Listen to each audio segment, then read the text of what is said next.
Bonjour tout le monde, bienvenue sur Top High Tech. On se retrouve aujourd'hui pour une nouvelle vidéo config PC pour un budget d'environ 1000 €. Comme d'habitude, je vais commencer par une présentation des composants avant de faire quelques benchmarks pour voir ce que vaut la config en jeu. Et si vous êtes intéressé pour l'acheter, vous retrouvez bien sûr tous les liens en description. Et on commence par le choix du processeur. J'ai choisi l'excellent Ryzen 5 5600X, un processeur de dernière génération de chez AMD. Il propose 6 cœurs natifs et 12 threads logiques, cadencés à une fréquence de 3,7 GHz de base, pouvant monter jusqu'à 4,6 GHz en mode boost. Il sera donc idéal pour du gaming et il proposera également de belles performances en multitâche. Pour le refroidir, on pourra garder le ventirad fourni avec qui sera suffisamment performant. En ce moment, on retrouve le 5600X à 284 € chez Amazon. Ce processeur, on va le poser sur la B550M Bazooka de chez MSI, une très bonne carte mère micro ATX pour son rapport qualité-prix. Cette carte mère est compatible avec les Ryzen 5000 sans mise à jour du BIOS et côté caractéristiques, elle dispose de 4 slots de RAM DDR4 pouvant atteindre les 4400 MHz et pouvant accueillir jusqu'à 128 Go de RAM, 2 ports M.2 dont un avec dissipateur, ainsi qu'un port PCI Express 4.0 entre autres. Au niveau du prix, j'ai trouvé un excellent bon plan puisque sur Rue du Commerce, elle est vendue à seulement 77 € alors qu'on la retrouve plutôt autour des 100 € d'habitude, mais en plus de ça, en ce moment MSI a lancé une campagne de remboursement et pour l'achat d'une B550M Bazooka, vous pouvez bénéficier de 10 € de remise, donc au final elle ne revient qu'à 67 €,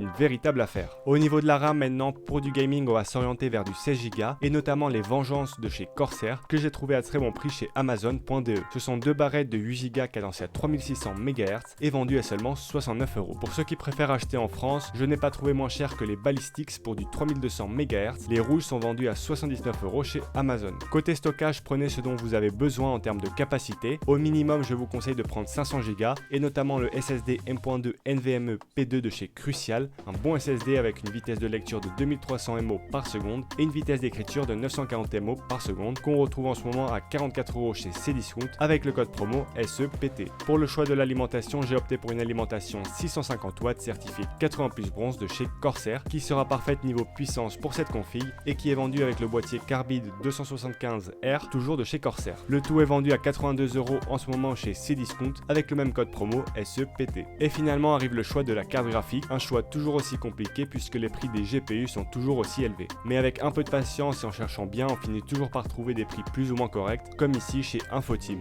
Il s'agit d'une RTX 3060 Ti avec 8 Go de VRAM de chez PNY, le modèle Dual Fan plus exactement. Elle est vendue à 529 €, ce qui pour une RTX 3060 Ti custom n'est pas excessivement cher, même s'il s'agit d'un modèle plutôt entrée de gamme. La carte sera bientôt disponible, donc je vous invite à vous créer une alerte pour être averti dès qu'elle sera en stock. Au final, la config revient à un peu plus de 1000 €, un très bon prix pour une config avec un 5600X et une 3060 Ti. Je vous propose de passer maintenant à la partie benchmark. Et on commence sur GTA V où le jeu va tourner à 100 FPS environ avec les graphismes en ultra et le MSAA en x4. Ensuite sur Fortnite, le jeu va tourner à 175 FPS en moyenne avec les graphismes en épique. Sur Rainbow Six, le jeu va pouvoir dépasser les 240 FPS sans problème avec les graphismes en ultra. Sur des jeux plus gourmands, ce PC va également s'en sortir sans problème. Par exemple sur Warzone avec les graphismes en ultra et le ray tracing activé, le jeu va tourner autour des 125 FPS. Et finalement sur Apex avec les graphismes en ultra, le jeu va tourner autour des 170 FPS. Tous ces benchmarks ont été tournés en 1080p, mais ce PC sera aussi capable de faire tourner les jeux en 1440p sans problème. C'est déjà la fin de cette vidéo, j'espère qu'elle vous aura été utile. Si c'est le cas, n'hésitez pas à la liker et sur ce je vous dis à la prochaine.